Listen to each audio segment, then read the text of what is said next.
is there an amount of hours a week, amount of hours a day, or some kind of benchmark that people should be allocating towards their health, mental, physical, however you want to portray it? Can we add another layer to this? Let's make it really interesting. Totally can. Can we define some like the areas as well? So to give you an example, if someone's going to put 10 hours a week in, they should spend 2.5 on mental health, 2.5 on physical, 2.5 on diet and meal prep, or whatever is appropriate in your view, James. So can I throw one more? Yeah, let's make it hard. He's pretty good at what he does. Because I know what James is going to say, because you mentioned that it's like 5 hours of jiu-jitsu, but I'm like, well, you're at a very good level of physical performance and you are almost at peak, which means you're maintaining peak as opposed to building peak. So if you're coming from starting at -10 and you're trying to get to 0 and then you're trying to get to 10, it's like... for the average man. You see what I'm putting down, Charlie? So what we'll do then is if it's okay, I'll answer this in like several different stages. Then we'll start really simple and basic, and then we'll get more and more advanced as we go. So simply put, just do 10 hours a week of exercise. How many hours do we have in a week? It's like 168, isn't it? Is that right? Something like that. Yep. Whatever. I'll let you do that one. We have 10 hours. Just do some sort of exercise. Right? Go out, go for a walk. You don't have to jump on a fucking treadmill or go to the gym. Do what you want, but just move for 10 hours a week. Like, that's it, simply put. And in that, incorporate, roughly 30 minutes per day into doing like a Tai Chi, Qigong, yoga, or meditation, something where you're totally present and you're actually able to focus on training your mind, right? That's really, really important, just as a super baseline.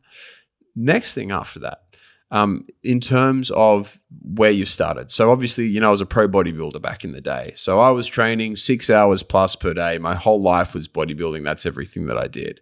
So yeah, it definitely gave me a big advantage. But the majority of the advantage is just physical. It's just the fact that I'm always, 6% body fat. I've got veins through my abs all year round, and I don't really have to try very hard to maintain it. So it's not like that's it definitely helps me with that. But in terms of the cognitive performance goals for the stuff that really matters, so in terms of me being a better dad to my daughter, Layla, and me being a better husband to my wife, Sophie, and for me being a better business owner, it doesn't really change things terribly much. I take my dog for a walk in the morning, every morning on the beach. I live up at Noosa. It's the world's most amazing spot. Grant, Charlie, you should move here. Grant, we almost had you. Almost had you. I kid you not, I was looking at property on Coolum Beach last night, but we won't go there. Yeah, you should look at that. It's a very good spot. It's going to do really well at Coolum Beach in the Sunshine Coast. Disclaimer. But you should all move here. But yeah, so we haven't touched on legal advice yet, guys. There's still time. Right, but anyway, come back. But so where was I? And in terms of like how much do you actually need to do and what do? I walk my dog for an hour in the morning, right? So I go and do that. I meditate and do Qigong for probably like 20 minutes a day type thing, maybe half an hour a day. And then on top of that too, you do jiu-jitsu 5 hours a week for about an hour or so. Like that's pretty much it. Now, if you're someone who's heavily, heavily overweight, what I would recommend you do is first of all, go get some individual advice. You know what I mean? Like I can tell you roughly what to do, exercise your 10 hours. That's going to do some good for you, definitely. Because if you're exercising half an hour before and now you're doing 10 hours, well, you're going to be 9.5 hours better per week for it, right? But the most important thing is go out and actually chat with someone. All of this stuff is really, really specific. In all of our coaching, we still coach one-on-one. You know how in the coaching industry, I'm sure all you guys are familiar with it. Everybody does group coaching because it's more profitable. You come in, you sign up to a course, and you jump on a few Zoom calls a week where, you get to talk with like 30 other people and maybe you get your question answered, maybe you don't, right? That sort of thing. We still do one-on-one, individualized everything because that is the only way where you can guarantee optimal results for you guys, right? There's a very specific reason for that. And partly because, I'm not really that mad about money. I don't really give a shit. I've already made plenty. And I'm in a very fortunate position to do so, but also because I actually love what we do.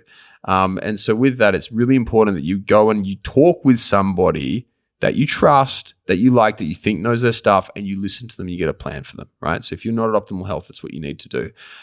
It is putting in a couple of bucks into your health is the most simple, easy, and highest ROI thing you can do, because you only need to get on a roll for 6 months, a year, or 2 years, and you will stay like that for the rest of your life with very, very little effort, right? super, super high ROI.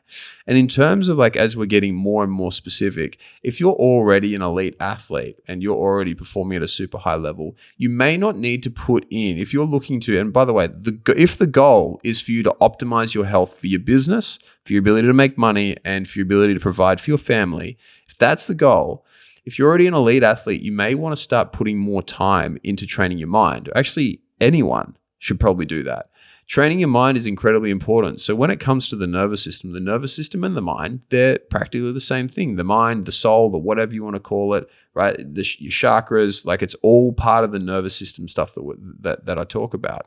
You'll want to train that to a much, much higher degree.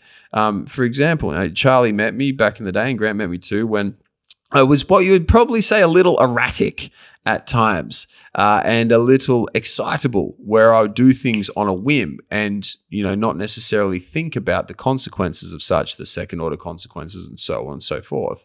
And what I had to do by training, using meditation, studying philosophy, and learning and getting mentored, I had to learn how to be able to control my impulses, how to slow down, how to be a better people person, how to manage my team better, and essentially how to manage my stress and manage all of my responses to a much, much higher degree.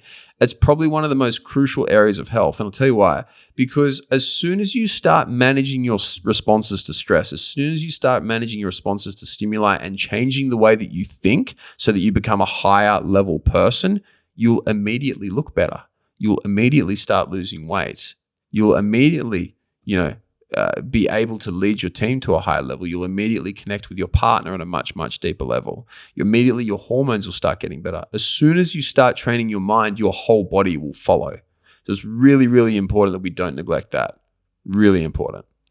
Hey, fellow business owner, if this topic and value-packed short video has resonated with you at all, and you want to dive deeper into creating wealth inside and outside your business, check out the full episode by clicking the link on your screen or in the description right now.